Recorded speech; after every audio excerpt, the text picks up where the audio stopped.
She promised we'd rise together. But when fame came, she rewrote the story without me. Then I found the recording that proved the truth and hit upload. You ever hear a song and know instantly it came from your bones? That is how it felt the first time I played back the demo of Static Light. It was close to 2 in the morning, in that damp basement studio and I built from nothing.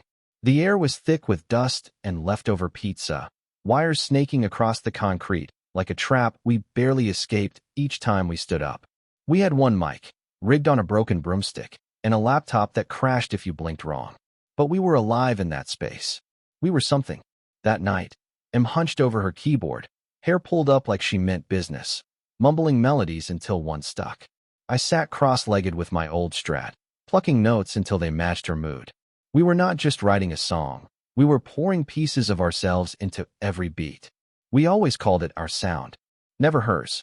Never mine. Ours. And it was not just the music.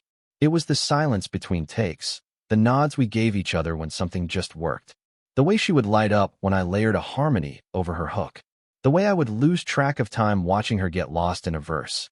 Some nights we crashed on the studio couch, side by side, headphones still in, too tired to make it upstairs. We were never just friends, but we never talked about it either. We were too busy building this thing, our little sonic world that only we understood.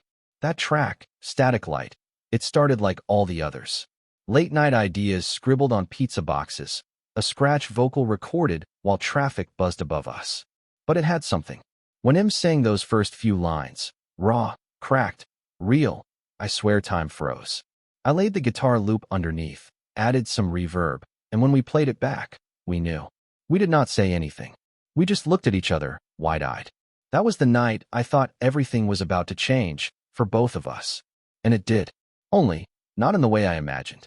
A few weeks later, a local blogger reposted the track. Nothing huge. Just a shout-out with a line like this voice. Give her the world already. Then came the reposts. The streaming spikes. Some indie DJ from LA remixed it, and boom, numbers we had never seen. Labels started circling. Emails stacked up. Except they were not writing to us. They were writing to her. And at first, I did not care. I thought, great. Em's voice is finally getting the recognition it deserves. We made this together, and this is the start of something real. I figured once the buzz settled, we would sit down, open some cheap wine, and start mapping out what came next for both of us. But something shifted. She started showing up late to sessions. Started saying my track instead of our track. When she did interviews, I kept waiting to hear my name. Even just a nod. But she talked like she had done it all herself. Said, it just came to me one night. Like I had not been sitting right there, guitar in hand, hard on the floor. That was the night I realized. The song that came from both our bones. It was hers now. And I was starting to disappear. At first, I told myself it was just nerves.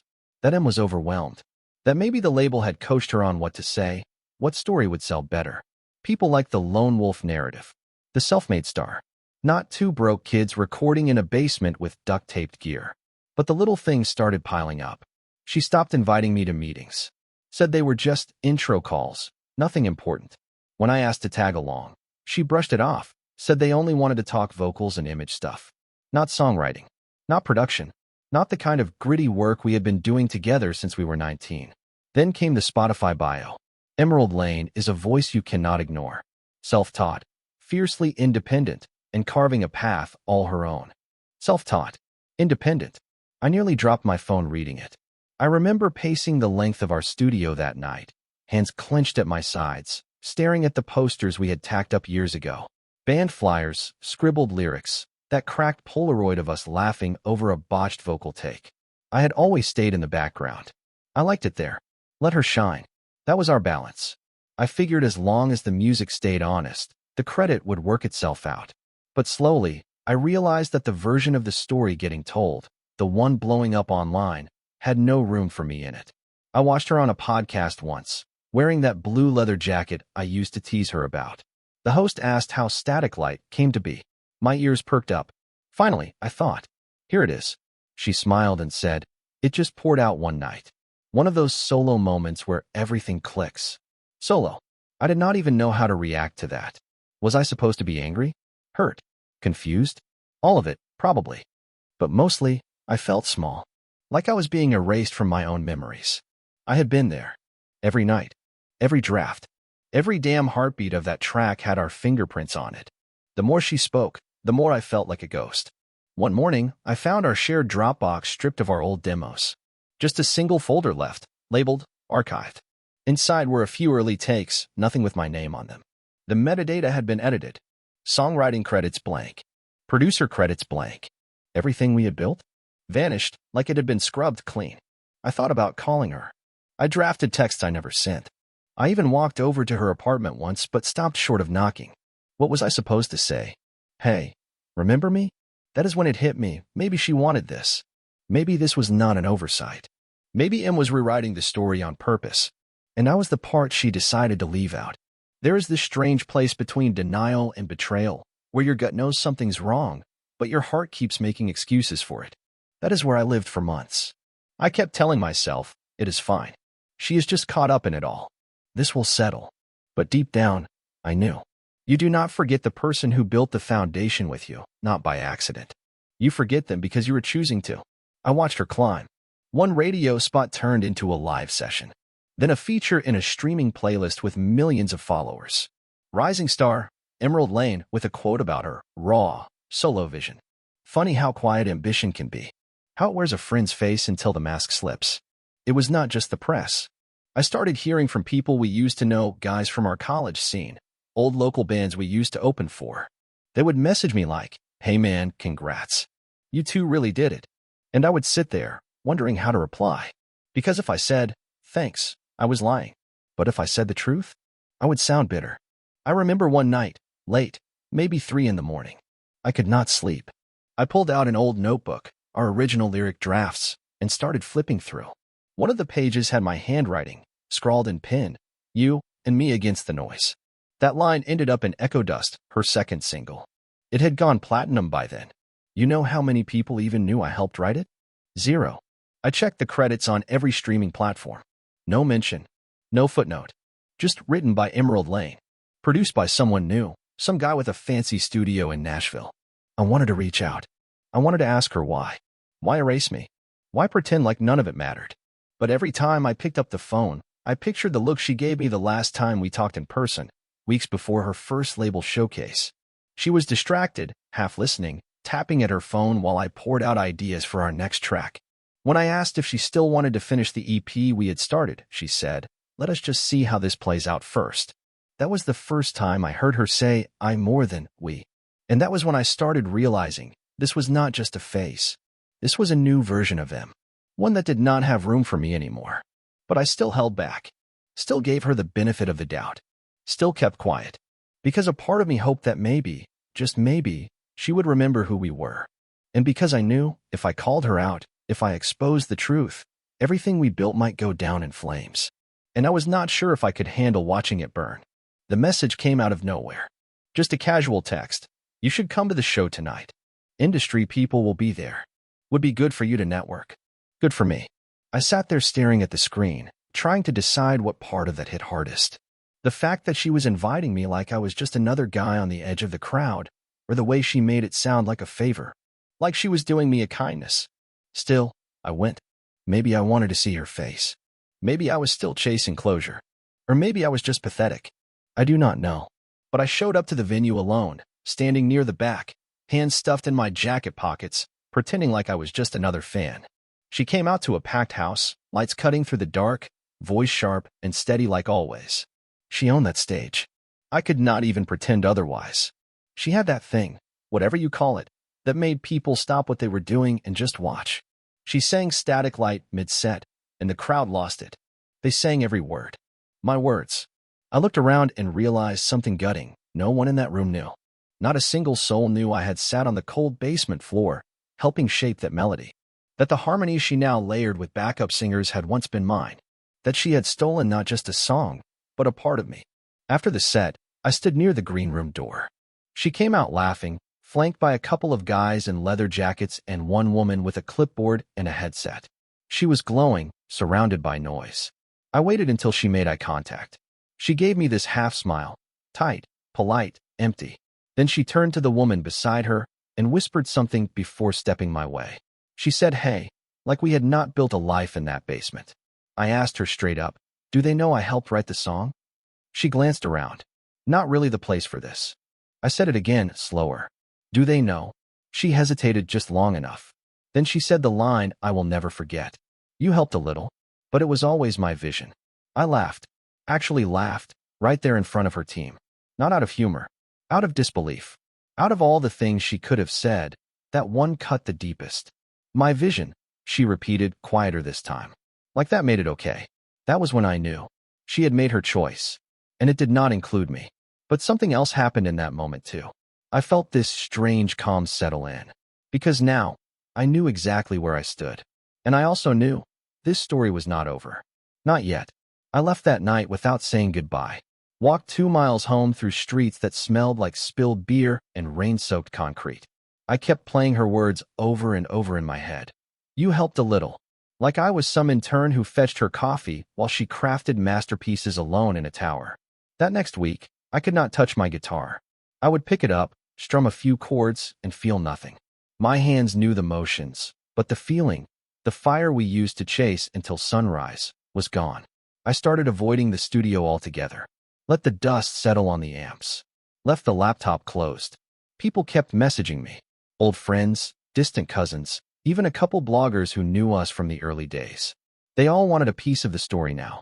What was it like working with her? Got any unreleased demos? Will you collaborate again? I ignored them all. Until one guy, someone from an underground music forum we used to haunt, sent a clip. A bootleg recording from a live show she did a few months back. The crowd was roaring, and she was mid-sentence, telling some story about how static light came to her in a dream, how she woke up at 3 a.m. and ran to her keyboard to capture the melody before it disappeared. I watched it 3 times, numb. Then I opened my laptop and pulled up the raw session file, the one with both our names stamped in the metadata, the one with my voice humming background tracks, my guitar fills stitched between her vocals. I still had it all. And suddenly, I had a choice. I could keep fading into the background, let the narrative roll over me like it was gospel, or I could do something. So I started working again, not on her songs, not on our old stuff. On mine. Things I had been too afraid to put out before. Songs I never thought anyone would care about. I dug through notebooks, old recordings, even voice memos from back when we were still dreaming together. And this time, I wrote without compromise. No label filters. No manufactured stories. Just me. I posted a short clip on my old channel, 30 seconds of a stripped-down song I had finished that morning. A few views trickled in. Then a few more.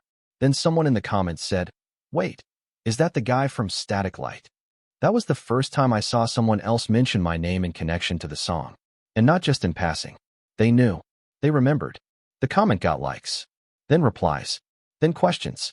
And that was the moment I realized I did not have to burn everything down to reclaim my story. I just had to stop hiding. The first real twist came 2 weeks later. I was working on a new track, something sharp, angry, unfiltered, when a message popped into my inbox. Unfamiliar name. No subject line. Just a link. I hesitated before clicking. Part of me thought it might be spam, or worse, another fan of hers telling me to move on. But curiosity always wins with me. I clicked. It was a private YouTube upload. An interview. Not one of the big ones. Just a local podcast, 2 guys in a garage with mics duct taped to mic stands, the kind of thing you watch when you are too tired to sleep but too restless to do anything else. She was on camera, hair pulled back, dressed down. She looked tired. Not in a bad way. Just human. About halfway through, one of the hosts asked her a throwaway question. Something like, any regrets from the early days? She shifted in her seat. There was this long pause. The kind that makes your skin itch. Then she said, there was someone I used to make music with. He was a huge part of it. Of everything, really. The host looked surprised. Like a producer?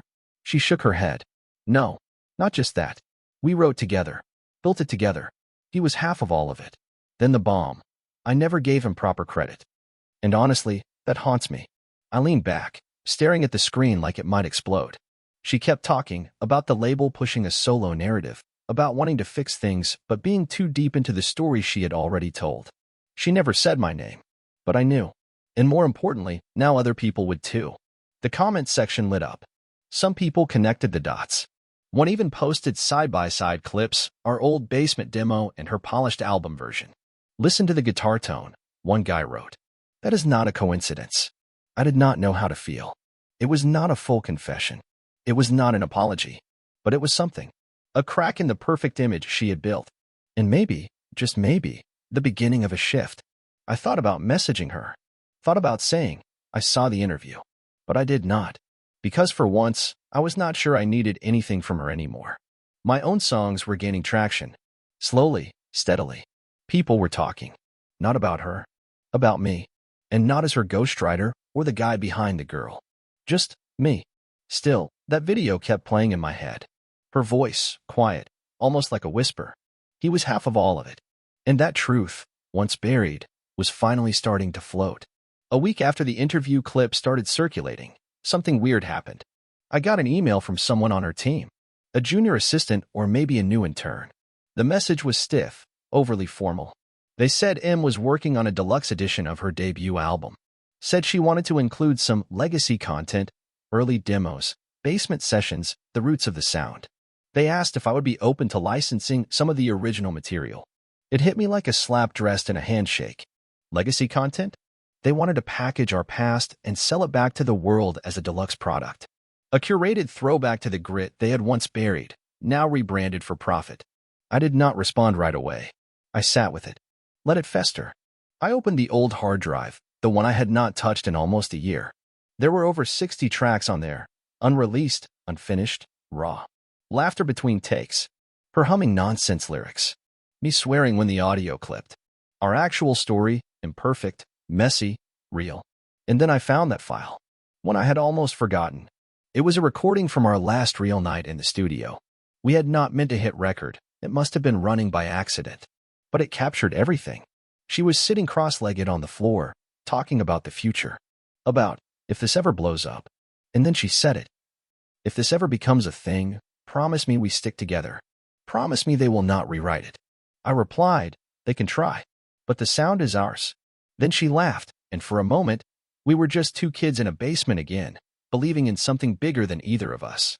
I uploaded the clip, just the audio, nothing edited, to my channel that night. No title, no thumbnail, just one line in the description, for those who want to know the truth. It started slow. A few hundred plays. Then 1,000. Then a Reddit thread popped up. Did she really erase her old writing partner?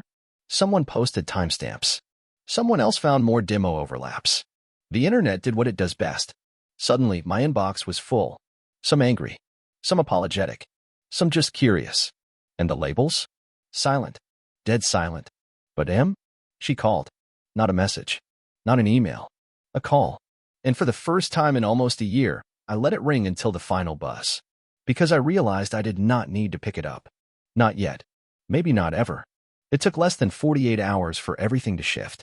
The clip went viral, not on the big platforms at first, but in all the niche places. The forums where musicians talk gear and argue over vinyl pressings.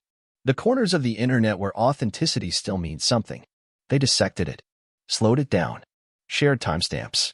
Someone even dug up a live acoustic session from a college open mic where we had played Static Light together, years before it ever hit the charts.